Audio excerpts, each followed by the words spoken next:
What's up legends, it's Dave Fishy Repeat here, aka Kiwi Sangnam Ja, and I'm just going to take you through a very short video how I wash down all my rods, reels and tackle, and then how I store them as well to keep them nice and shiny, but most importantly increase the longevity of my gear and prevent any gear failures when I'm fishing.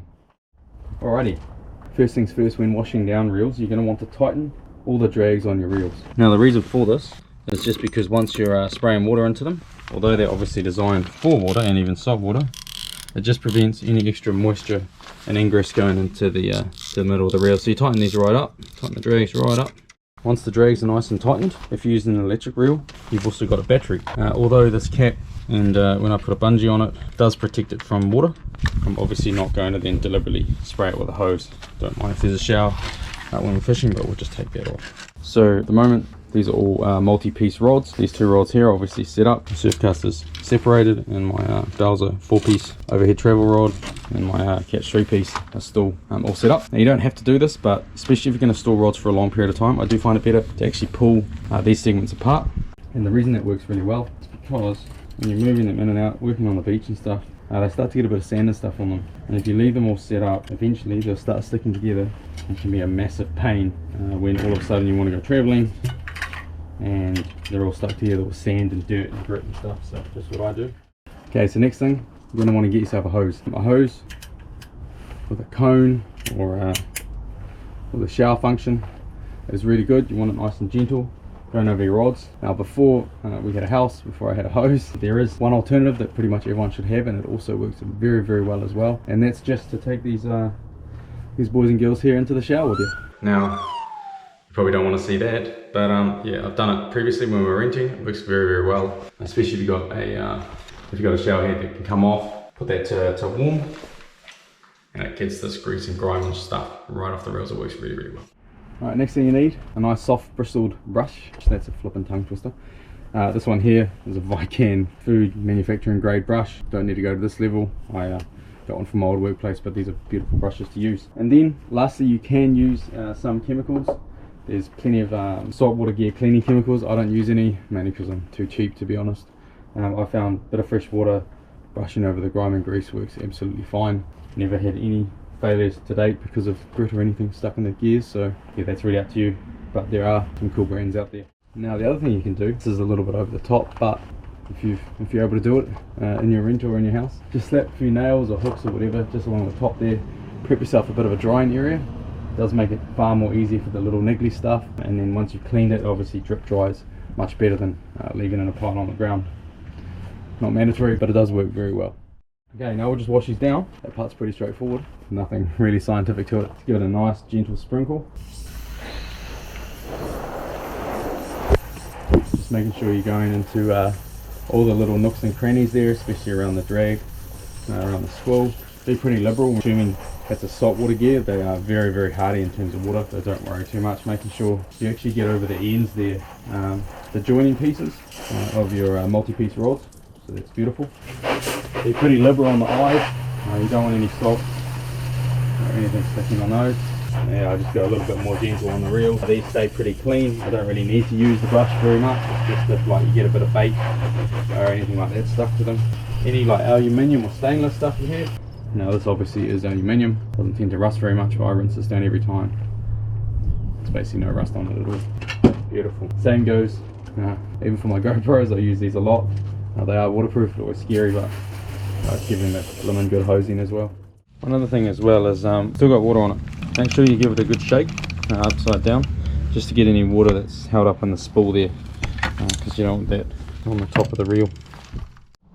Now it's actually the terminal tackle and other gear that people don't tend to wash down as thoroughly. Even your sabiki rigs, if you can make use of them and just tidy them up and give them a blooming good rinsing off, you'll find you can actually use them quite a few times successfully. This rig here, I've actually used this a couple of times now, but she's still looking really, really good. Hooks are still staying sharp, no rust, just because give them an old-fashioned rinse down. Basically any gear you're using out on the salt water, especially fishing salt water, it will start to corrode almost immediately after it gets salt on it. So if you can, just wash everything down. This makes a gigantic difference, and it'll make everything be nice and supple when you go to put it on, especially like your wetsuits. I put this on after 6 months no use, It was absolutely mint. And it should be relatively common sense, but obviously if you're washing anything internally, make sure that it's dripping outwards so that it actually dries properly. Now, probably the slowest, most boring part, we just wait for this to dry. Actually a bit of breeze today, which should help quite a lot. We will see you back when all this is dried. A few moments later. Alrighty, so our reels are all dry. Absolutely beautiful. Now the last part for the storage purposes, we've tightened these drags right up for when we're washing them down. Last thing we need to do is loosen those drags right off. And obviously this applies to both the spin reels and definitely the overheads as well. Now, supposedly what this does is just reduces that pressure on the drag seals and significantly improves the life of your drag. So yeah, I do this every single time. Yeah, I actually get a little bit over the top, and when I'm walking inside and out of my garage, and once in a while I just check one of my reels and just give a little bit of a tinker and make sure that the drag is off, because every once in a while you miss one. So just when storing reels, make sure that the drags are wound right off. Alright, now before putting these away, there is one more little servicing tip I have for spin reels, and that is to open the spool right out and check inside of it and see if there's any sand or grit, and then wipe all that grit out.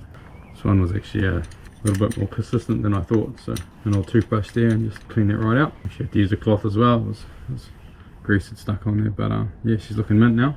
And then following that, we just grab some grease, just some universal reel grease here. I've got Okuma, that was just what I have left. Doesn't matter what it is, as long as it's real grease. And then yeah, we just wipe that on the inside of the spool there. The only thing I have been told as well is don't go too liberally. It shouldn't be too much grease, and I am definitely far from a real service technician. So if in doubt, just ask the professionals, because I'm not one of them. Also I should add, don't forget about the top drag itself. Didn't even touch this. It's the original grease from it. Yeah, these are beautiful mag sealed reels. It's absolutely fantastic. So I'm just going to leave that as it is. Just to make sure, nothing wrong with the gearing, you just have a little listen. And if you're wondering why there's no sound, that's because it wasn't. Smooth as butter. Woo! Beautiful. This is a much older one. This is my old pen slammer. I've had this now, I think my wife bought it for me as a gift. Goodness, probably 8.5 years ago. Listen to that. Smooth as still. Still got free spool, these things are mint. Have a little look under this one. I haven't checked it first. Pull that spool off. And look at that. Get a close up. Get a close up. So that's it. Hopefully you've enjoyed this very quick and easy tutorial of how I wash down, clean and then store my rods and reels. Hopefully you learned something in this video. As I've already said, if you haven't subscribed yet, please hit that subscribe button. Leave a comment if you did learn something, and or if you have any issues, or if you think I did something wrong, let me know as well. At the end of this video, here's just a few highlights of some of the fishing and eating we get up to, where I put these nice, clean, smooth running reels to good use. Oh, this is flippin' living, Barry. Bring them in, the waves. Woo! Those are donkeys. Woo! Woo-hoo-hoo! Oh, you got a rig!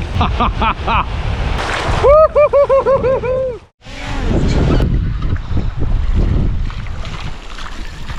Bloody awesome! Woo!